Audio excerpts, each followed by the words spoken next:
Good afternoon, ladies and gentlemen. Dr. Klopman, Dr. Monroe, General Schoolmaker, family and friends of our graduates, and most importantly, our honorees themselves, Amanda Delgado and Bryant Nieto.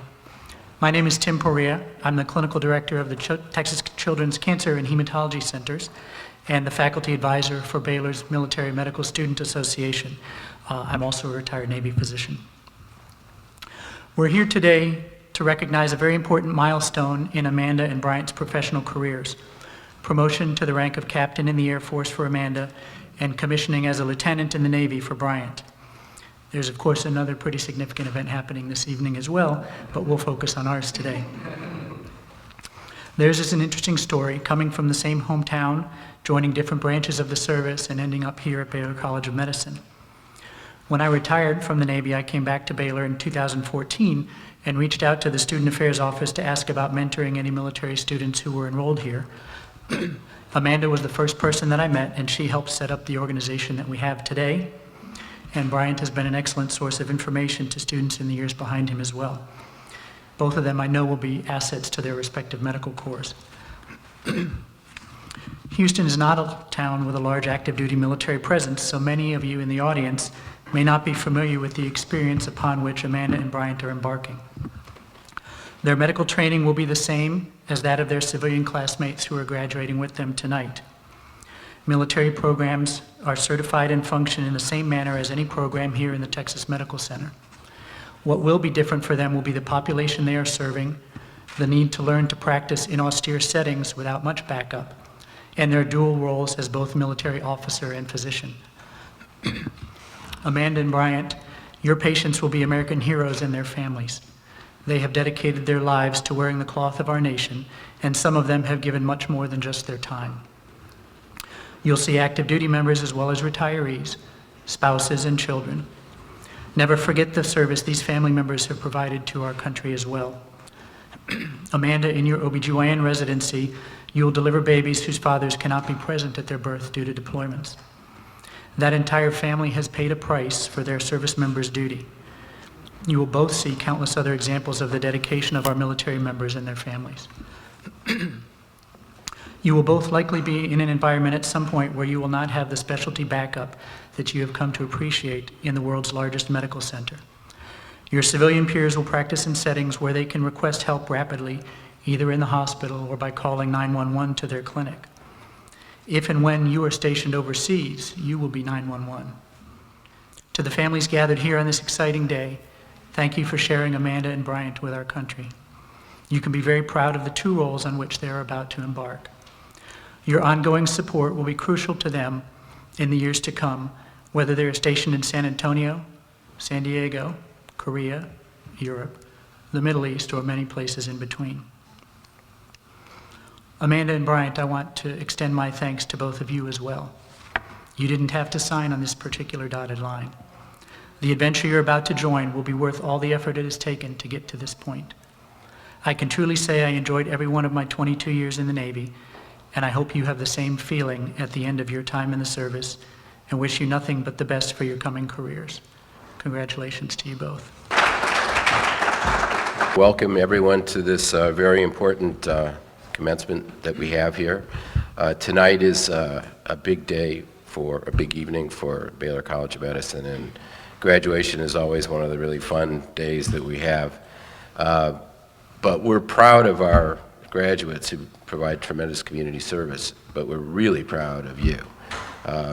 It's a very special thing to not only provide service to mankind, but also to serve your country, and it's really, really special. That's why we wanted to have a separate ceremony just for you guys, because Amanda and Bryant, you're doing something that really is incredibly, tremendously important for our country. In addition to that, it's appropriate that we do it in the DeBakey Library, because Dr. DeBakey, as you may well know, led a troop in World War II. The entire concept of the MASH units was invented by Dr. DeBakey. So we've had a long history of innovating in healthcare in the military, and we expect you, of course, to continue that. Now, we may not have to develop a MASH unit, but anything would help. We're going to be very proud of you no matter, and we want you to always feel like you're part of our institution, and expect to see you back at reunions when you can make it, when your military service permits. But we're really excited about the future that you have, and congratulations again. Now I'd like to introduce my good friend, General Schoonmaker, to make a few comments. Your training will be identical, and in many respects will be in advance of others out there because of the conditions we set for you. And it's really important to us, not just because you're going to care for the soldiers, sailors, airmen, Marines, the sons and daughters of this nation who are put in some of the most difficult environments in the world, but quite frankly, you take care of people like me. And so this is kind of jumping in our own parachutes. We have a vested interest in making sure, and I think that Tim can relate to this, that making sure that you are not just adequately qualified, but are very well qualified to do what you need to be doing once you get out of this great institution. And we lean on institutions like this for this purpose. You're going to take an oath today that is identical to the oath taken by the President of the United States. It's taken by every member of Congress. It's taken by every secretary of a cabinet level. This is an oath shared by all of us. It's taken by civil servant workers. And it's really important that you'll notice in the language that's going to be used that you're not swearing an allegiance to any individual. It's always asked during political environments like we are in right now, in races, how could you possibly serve X or Y?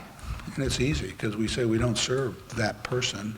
We serve the Constitution of the United States. We serve the Constitution. We serve this nation. First of all, like you, Michael DeBakey did not have to serve.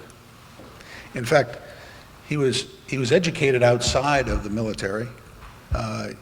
He was educated in Europe in some very distinguished universities like Heidelberg before the war and before the 40s, and was serving in Tulane as a very prominent vascular surgeon, a very promising vascular surgeon. In fact, at some point, if you have an opportunity to go around and see the displays here, you'll see that his chairman didn't want him to come in the uniform. In fact, wrote a letter to the Department of Defense asking if he could be deferred so that he could remain behind at Tulane and serve.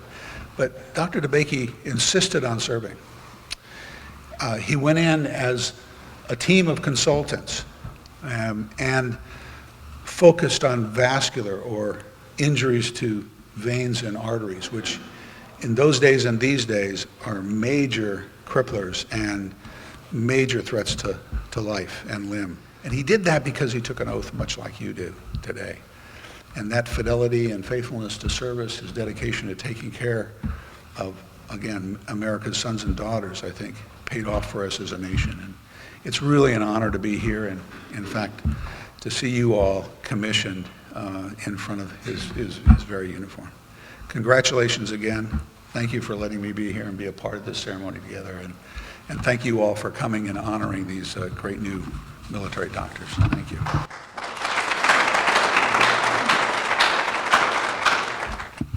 At this time, we'll proceed with the oath of office. The oath is administered by a senior officer, following which the officer has the rank devices on their uniform changed by a family member or members or a significant other. So we'll have Amanda come up first, please, with her parents. Raise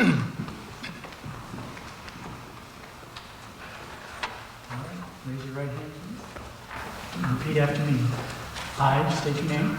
I, Amanda Delgado, Do solemnly swear that I will support and defend do solemnly swear that I will support and defend the Constitution of the United States against all enemies, foreign and domestic. the Constitution of the United States against all enemies, foreign and domestic, That I will bear true faith and allegiance to the same. that I will bear true faith and allegiance to the same, That I take this obligation freely, that I take this obligation freely, without any mental reservation or purpose of evasion. without any mental reservation or purpose of evasion, And that I will well and faithfully discharge the duties and that I will well and faithfully discharge the duties of the office upon which I'm about to enter. of the office upon which I'm about to enter. So help me God. So help me God.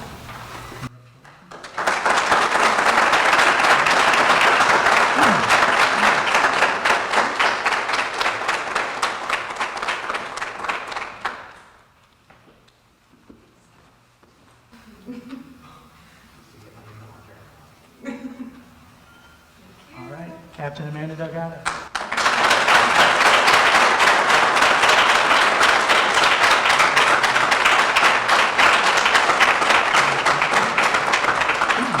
Amanda has been in the reserves. She was a second lieutenant in the Air Force for these 4 years. Bryant Scholarship had him actually on active duty at the rank of second-class petty officer for these 4 years. So some of the things about his promotion are a little bit different today, and we'll actually be commissioning him as an officer rather than a promotion. Okay. Repeat after me. I state your name. I, Bryant Nieto, Do solemnly swear that I will support and defend do solemnly swear that I will support and defend the Constitution of the United States against all enemies, foreign and domestic. the Constitution of the United States against all enemies, foreign and domestic, That I will bear true faith and allegiance to the same. that I will bear true faith and allegiance to the same, That I take this obligation freely, that I take this obligation freely, without any mental reservation or purpose of evasion. without any mental reservation or purpose of evasion, And that I will well and faithfully discharge the duties and that I will well and faithfully discharge the duties of the office upon which I'm about to enter. of the office upon which I'm about to enter. So help me God. So help me God. Congratulations.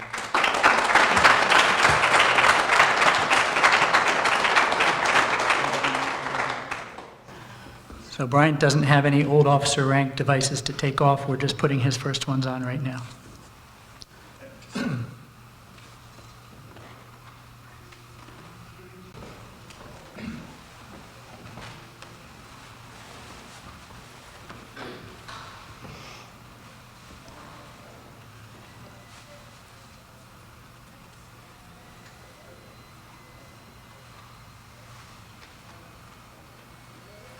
And his first time to wear the cover of a naval officer.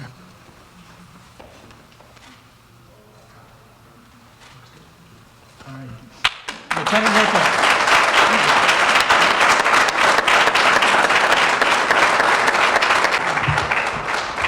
In the military, there are many traditions. In one, a commanding or senior officer presents junior personnel with a ceremonial coin in appreciation for a job well done. These coins are embossed with the crest of the unit to which the service member was assigned at the time of the accomplishment. I believe everyone here would agree that graduation from medical school represents a pretty significant accomplishment. In recognition of this, Amanda and Bryant, I'd like to present you with your first command coin. As you enter into your service, I could think of no better coin than those representing the Air Force and Navy Medical Corps. May this be the first of many to come.